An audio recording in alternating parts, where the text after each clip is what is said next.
everyone, this is Michael with Diamond Seed Astrology. This is my video number 13, I think.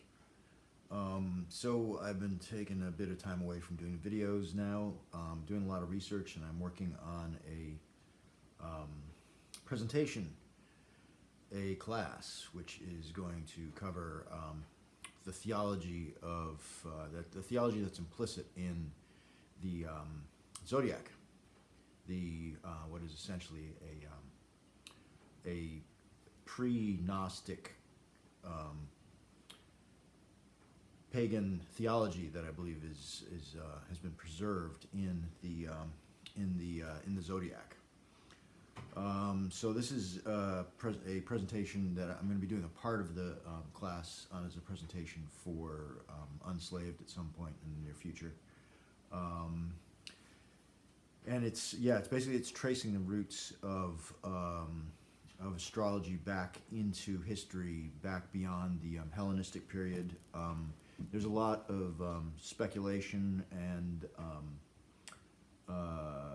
inference that has to be taken from what we know of the techniques of astrology in order to rebuild what was, I'm convinced, the original pagan.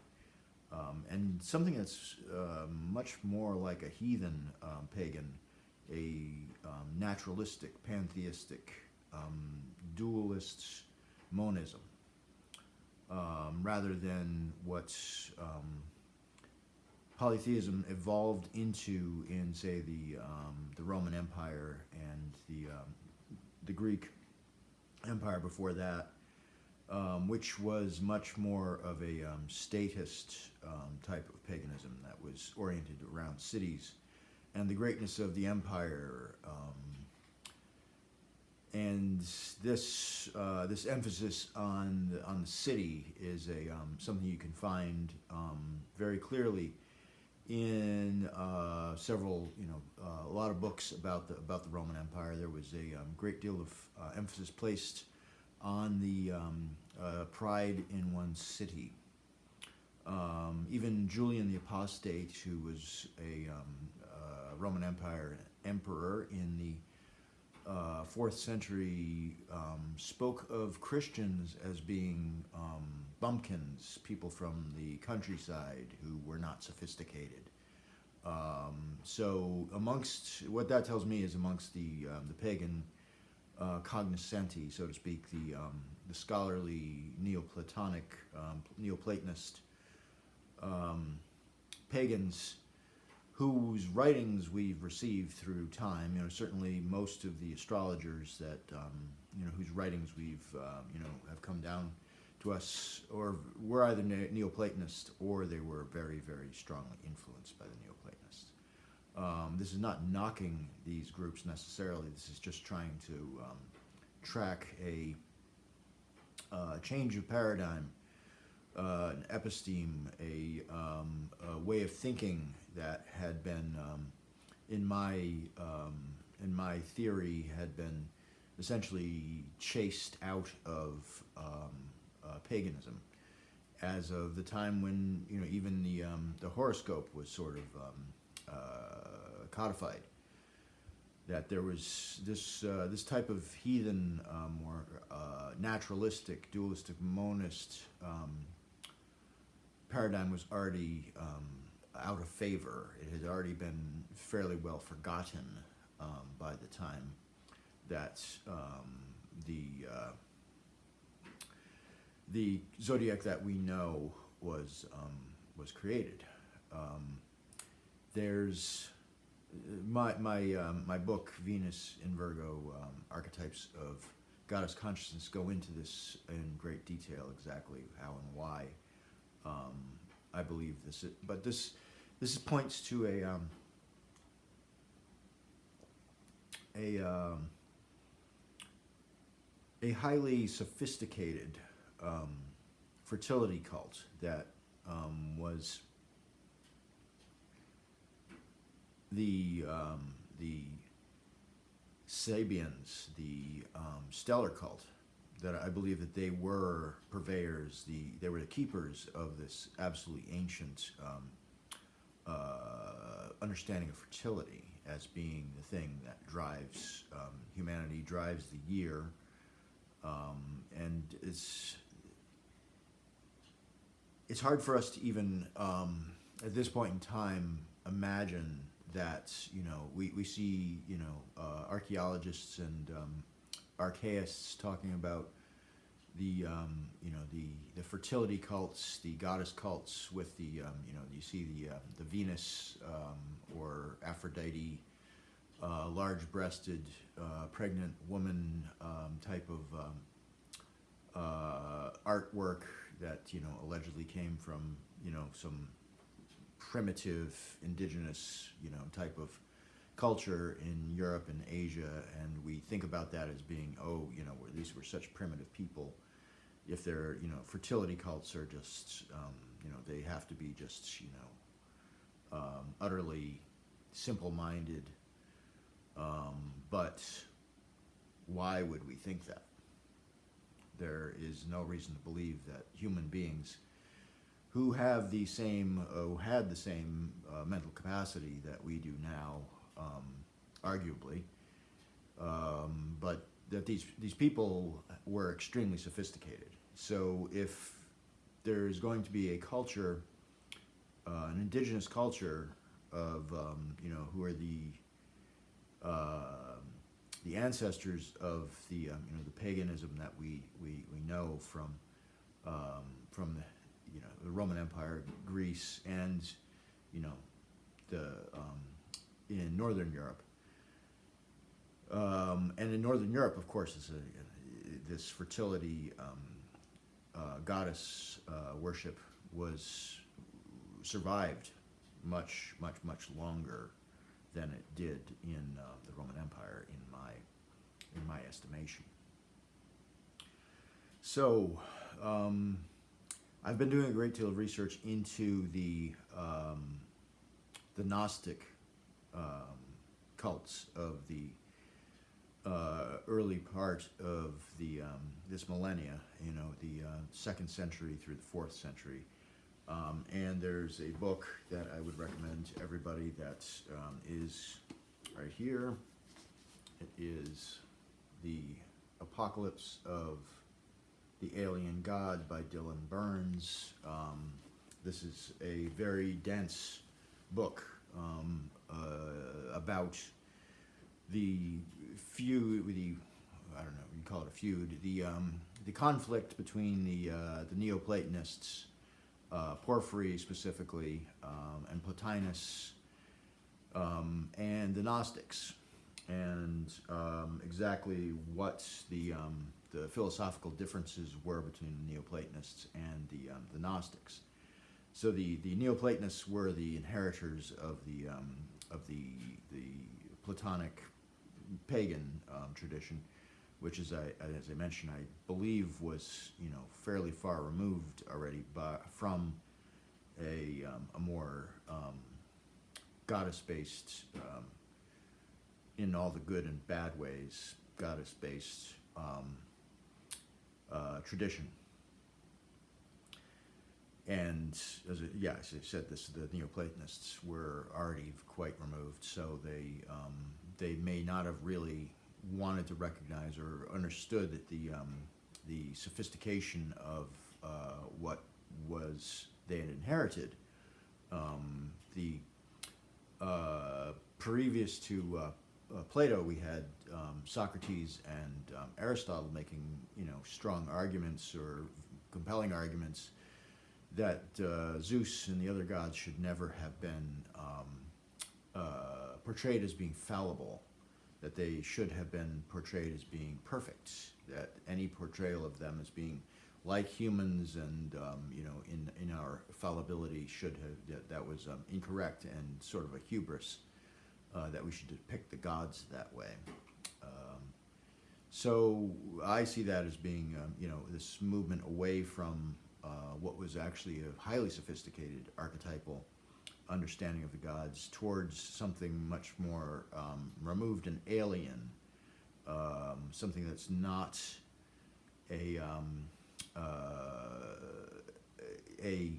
of this realm, shall we say. The gods were far removed and far superior. So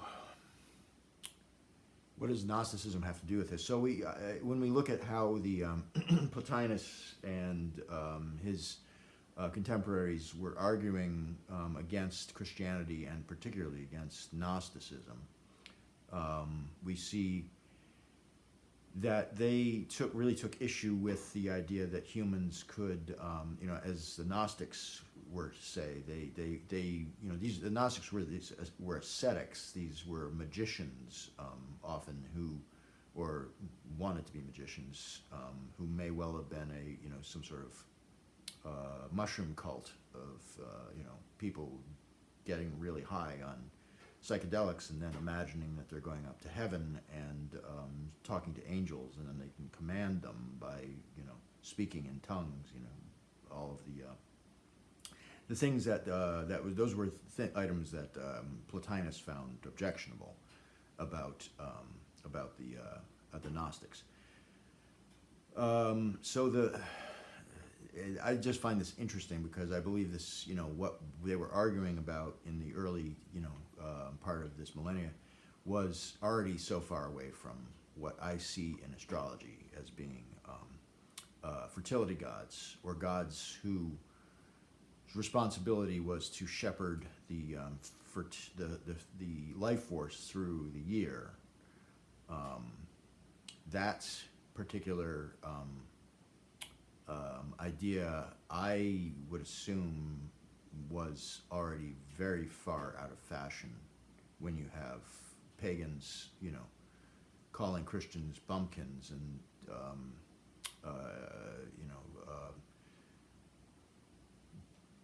locked in an argument with Gnostics about things that are already, this is already way far away from something very earth-based.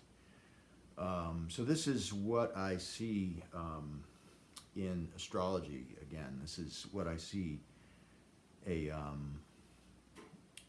I see the techniques of astrology have just preserved this very odd but extremely effective set of techniques and ideas that have been preserved by people who would not even recognize exactly how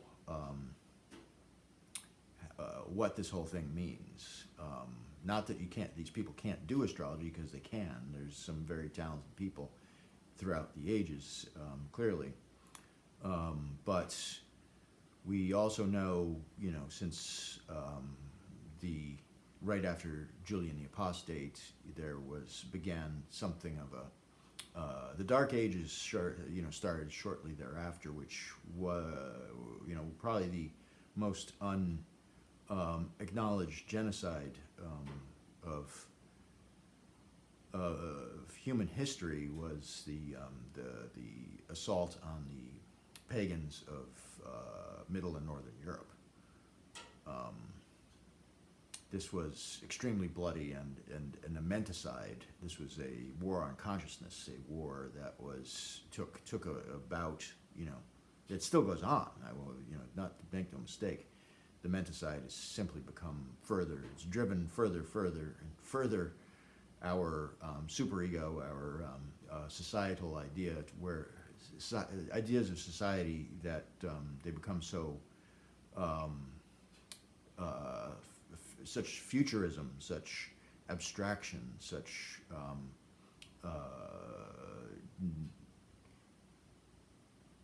transhumanists and posthumanists, and this is just there's no time for the human anymore. There's no appreciation left, amongst in our popular culture for the very, very simple concepts of connection to nature. Our overlords want us in smart cities where we will be herded like cattle and have absolutely no connection to nature. It will be off limits except for some sorts of possible eco-tourism if you have exhibited your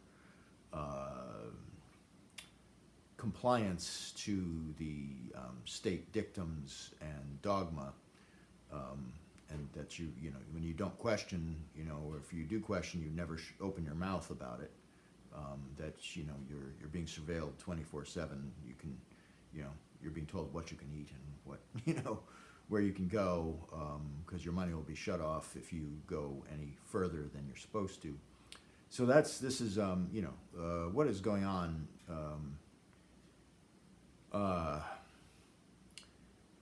Many people do talk about this, you know, the coming transhuman or transhumanism and posthumanism as being some sort of extension of paganism. That this is a return of these, you know, some sort of pagan gods that were, you know, are being invoked. But this is that's absolutely ridiculous, frankly. You know, these are the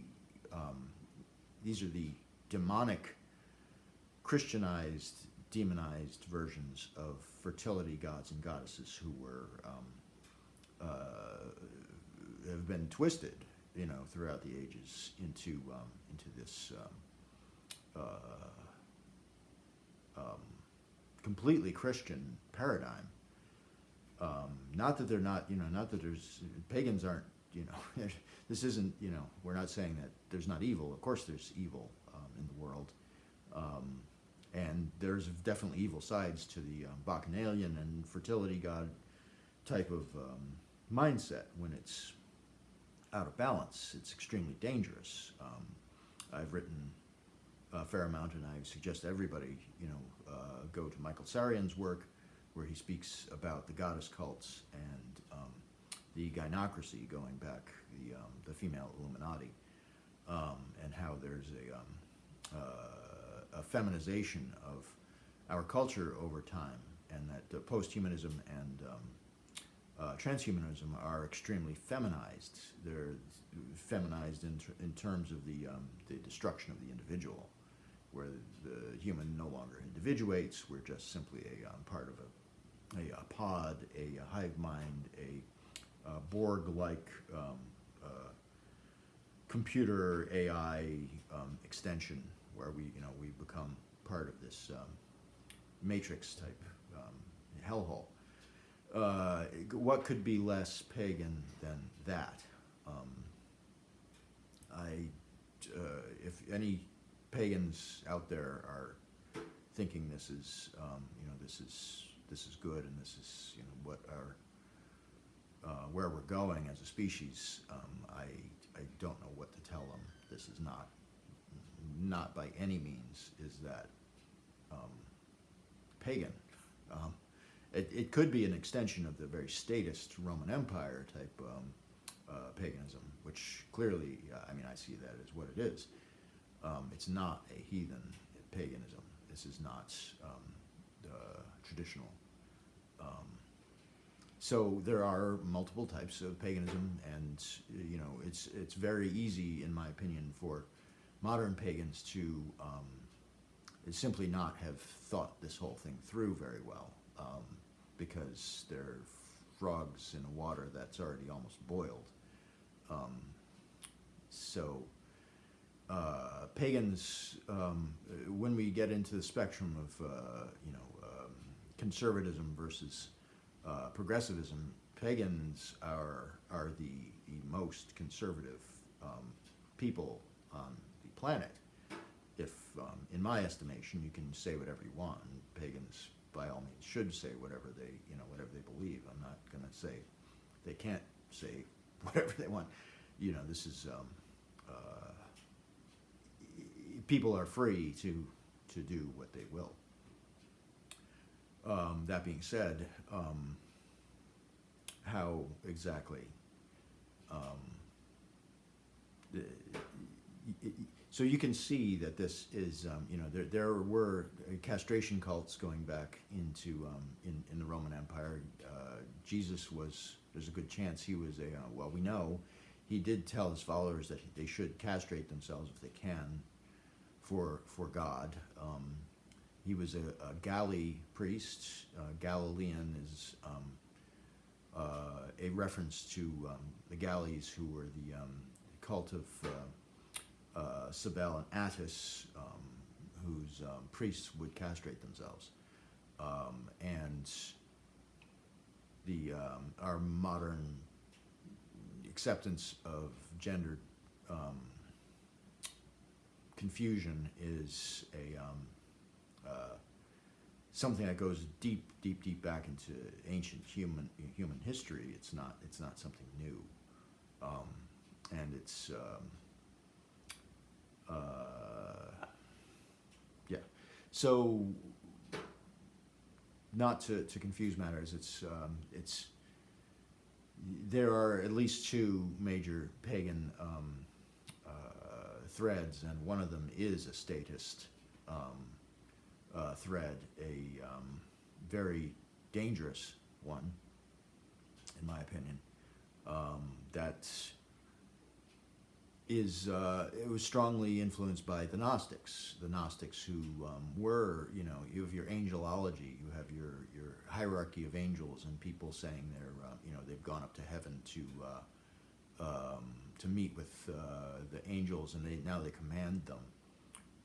And there's, not to knock magicians either in the pagan magicians, but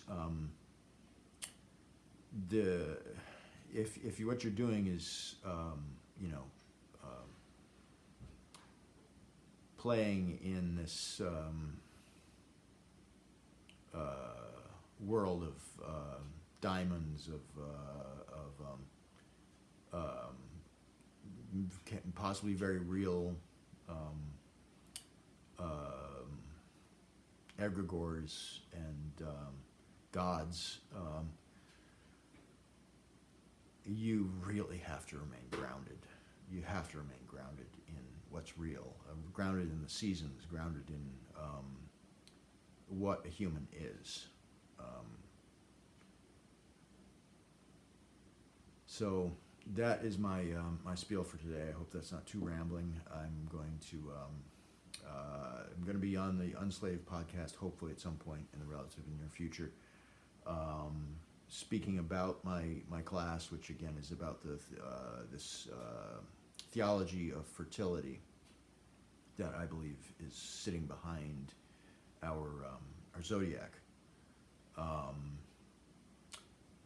And my book is out. It is Venus and Virgo, Archetypes of Goddess Consciousness and Astrology. It is certainly accessible to people who are not astrologers, if you just kind of let the technical stuff wash over you and don't worry too much about that, but rather try and stay with the story of the archetypes and how they relate to the seasons and human psychology in its very primordial way.